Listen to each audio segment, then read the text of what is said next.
pointer, swim through space, and skip along the stratosphere. We said this new system represents the next leap in gaming.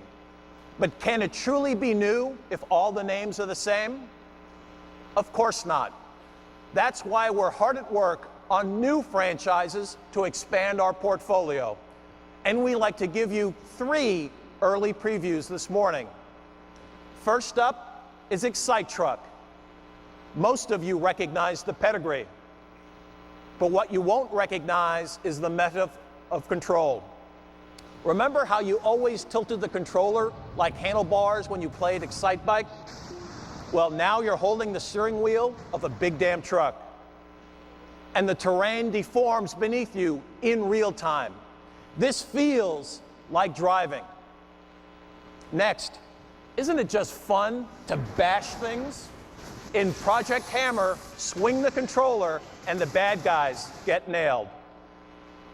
But what happens if the bad guy is Mother Nature? Survive or not, it's your call in Disaster, Day of Crisis. Come feel the panic and bring the catastrophe under your control. Obviously, game creation inside Nintendo is important.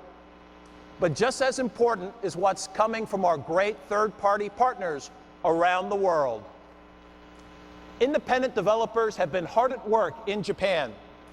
And although we won't be spending a lot of time today detailing their projects, we did want to underscore a couple of excellent examples.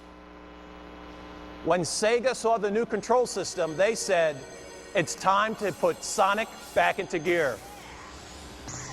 Finally, the Speedster is totally under your control. Look up, the mothership is about to land, and Square Enix is arriving with an exclusive iteration of its legendary series with Final Fantasy Crystal Chronicles. Yet again, we will take what is familiar and reinvent it. And Hallmark franchises are also on the way from this side of the Pacific. You may be a veteran All-Pro playing EA's Madden Football, but with freehand control, reinventing everything from the snap, to the drop back, to the pass, to the run after the catch, you'll feel like a lively rookie all over again. And grinders know it's all about balance. And with Activision's Tony Hawk, we will transmit that reality right to the palms of your hands. And Rayman's traveled to many platforms for Ubisoft over the last 10 years. But if you think you know Rayman, wait until you see him with Wii. And THQ's SpongeBob also gets the makeover he's always longed for with freehand control. There is great stuff on the way. And while we're not going to specify a launch number this morning, you'll be playing 27 different Wii games tomorrow on the show floor.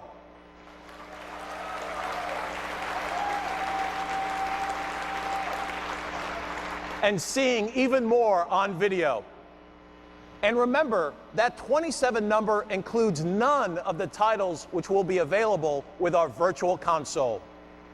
Until you get the controller in your hand, you're nowhere near feeling what this is all about. Today, all we can do is show you examples. So let's bring another one to life right here on this stage. I'd like to introduce Xavier Poix and Roman Campos Aurelia from Ubisoft in France to take you through the new franchise exclusive Red Steel. Good morning, everyone.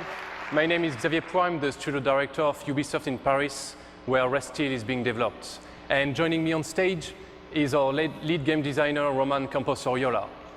We are really very excited to be here today to debut Ubisoft's Nintendo Wii exclusive launch title, Red Steel. Red Steel is the first-person action game set in both USA and Japan, in which the player will have to learn to master both modern firearms and the katana sword, taking, of course, full advantage of the Wii controller. Roman, as you can see, is using the nunchuck controller in his left hand to move, and he's able to look around and to fire his gun with the other controller simply by pressing the trigger button. With the Wii controller, you can handle the gun the way you want, and at the first time, simply by moving your hand, like in real life. So if you want to play it gangsta style, you can. And it is the same to open a door. As you have seen earlier, there is no button to push. Do it like you do at home. Just turn your hand or push the door very hard. For the very first time in a game, you will really feel like both your hands have entered the screen. You are in the game. As you can see through the demo, you should at least. There are many graphical details. Yeah, it comes back. Yeah. So I don't know if we will start that you have many graphical details from destructible environments, explosions, real-time physics, soft bodies, which really help to create an immersive experience for the player.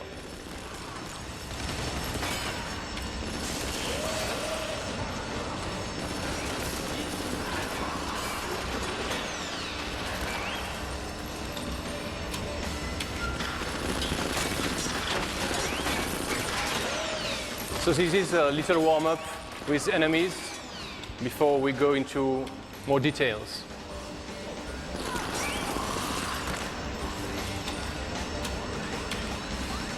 So now let's play Pachinko. The game will feature a variety of handguns and semi-automatic weapons, shotgun of course, as you will see. And now we'll be speaking more precisely about IA in the game. So once again, destructible environments. And enemies, surprisingly in a game, really care for themselves. That means that depending on their level of trust, they will hide themselves, they will go for cover, and they will try to attack you from the back and try, of course, to control the situation. That will help to keep the action fast-paced.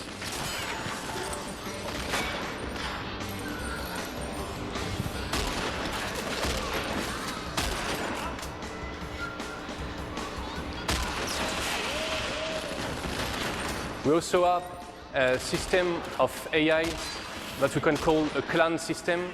That means that when the enemies have a leader, they will rely on him. So if he has been disarmed by the player, or if he has been killed, then they will act differently.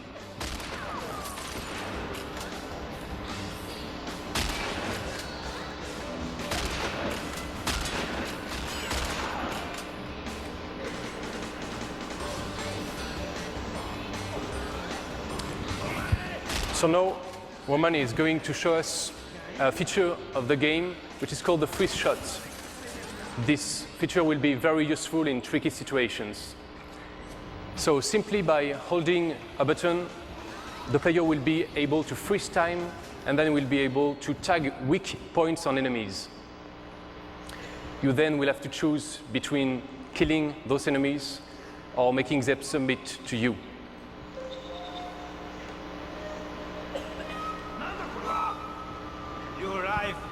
In this scene, you will be able to see the freeze shot.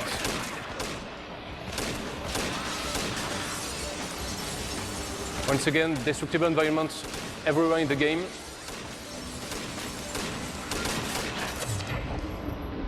The one woman will tag the weak points, disarming or killing. So as you have seen, he killed a man and then the boss is submitting to you. Then you can decide on what you want to do. Sit down, for instance, like this. Just simply by moving your left hand to indicate what you want him to do. We have God rays. Oh. Little surprise, collateral damage on the boss. Morman will have to take on his next enemy, and for that, he will have to draw his sword.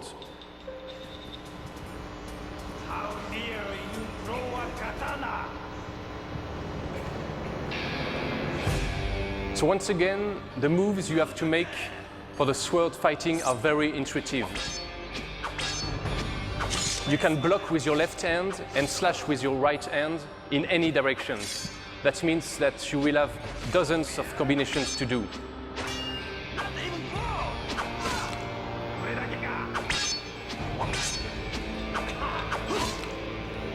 This will be very easy to handle, thanks to the Wii controller, but of course very hard to master.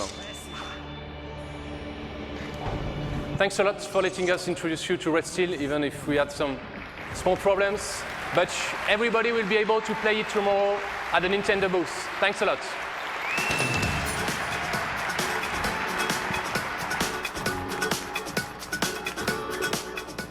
Thank you, Xavier and Roman, for the demonstration. We want to switch gears now from what's going to be hot tomorrow to what's hot right now, Nintendo DS. Please welcome our Senior Vice President of Marketing and Corporate Communications, George Harrison. George?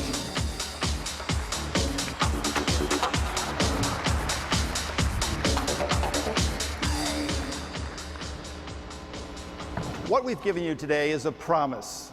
No matter who you are, gamer, developer, publisher, retailer, we will make things better. Well, what makes us think that Nintendo can deliver? Well, above all, one thing: Nintendo DS. Our long-held strategy of disruption became reality when we launched DS 18 months ago. Since then, true gamers have bought into true hardware disruption and software disruption. It's a different approach to portable play. Now, we're not going to spend too much time today drilling down on the sales numbers, but a little clarity is in order. The DS launched at the end of 2004, and it did very well. Then the PSP arrived, and some of you questioned if we were up to the challenge. But once all the early adopters cleared away, it became clear that a matter of games, it's always a matter of games, as it always is. And what's revived the portable market is what only the DS delivered. Things players had never seen before. Nintendogs, the brain games, seamless portable Wi-Fi play. The result is this: in terms of actual sell-through to players, the DS has sold more than 16 million units worldwide since its launch just 18 months ago. Now, independent sources put total worldwide PSP sell-through to consumers at millions less. Millions less. But even more important is our growing momentum. First came Nintendogs. More than 6 million copies were sold to players around the world in just 13 months. Then we launched Nintendo Wi-Fi Connection, the most accessible game network ever created for dedicated gameplay. Easy and free is a pretty persuasive offer, and the player response proves it. 1.3 million discrete Wi-Fi connection users so far, totaling over 40 million gameplay sessions. And all this in less than half a year. But maybe the strongest wave of all has just reached our shores. 3 weeks ago, the first brain game launched here in North America. This, after the 3 versions in Japan sold through to more than 5 million players. Over a third of them over the age of 35. Now, it's too soon to tell if our ultimate success will match Japan's. But we do know that our sales of Brain Age over the first 3 weeks, now totaling about 120,000 units, is even more than what we saw in Japan. And we expect to leverage that same appeal with a wider spectrum of games that we're calling touch generations. Beyond the brain games, upcoming games like Clubhouse games and Sudoku Gridmaster will further our reach to include people who've never felt comfortable with games before. For DS, we're simply not letting up. And in just a few weeks, the newest handheld sensation arrives here in America. Nintendo DS Lite. It's smaller, lighter, and brighter than the original. And if the Japan experience is any teacher, it will be even more popular than the original. In only a week, you'll be playing an all-new Mario game, which is the very picture of old school. The environments, the characters, and motions look familiar, but with new spinning blue shells and the ability